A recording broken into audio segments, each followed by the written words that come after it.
कह कह कुछ निमन कह यो तो मजा होते बा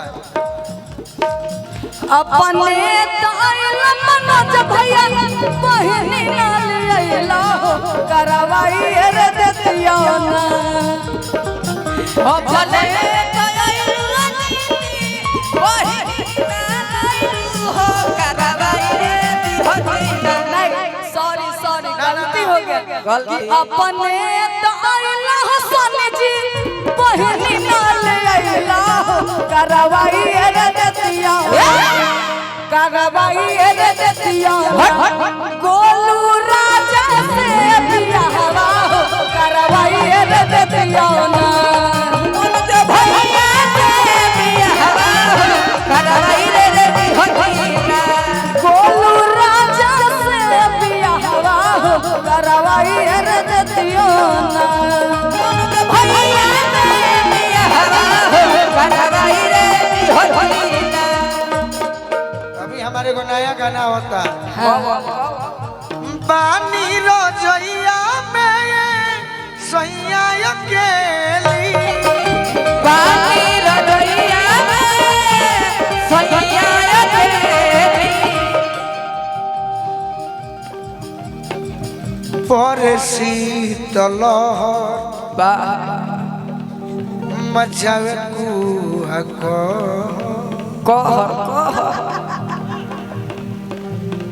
बानी रजैया में सैया अकेली बानी रोजैया में सैया अकेली नहीं दानवाजा आव सुगया जा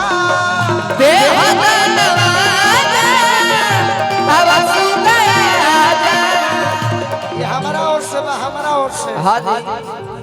4-5 को तो भाई हमको नहीं सही दुनिया हमार भाई हो हाँ लेकिन हैजा से माने वाला कि हमें वो लाइन कहें रवि जी मनोज ठाकुर हाँ कलाकारी में पप्पू राणा भैया शिव कुमार बिकू चंदन यादव अजीत हलचल और बाकी कुछ 20 गो और भाई बाड़े जे हमारे खातिर मरे ले सही तेहि दानवाजा आव सुगया जा देह दानवाजा आव सुगया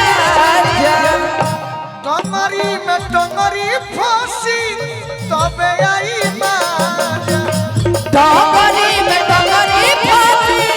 तबे आई माजा बाबा ये शिकारी सुतलया कवारी अकवारी कोरा में ठेली ठेली खेल खेल पानी रजैया में राजा जी के बानी रोजैया में राजा जी अकेली बानी रोजैया में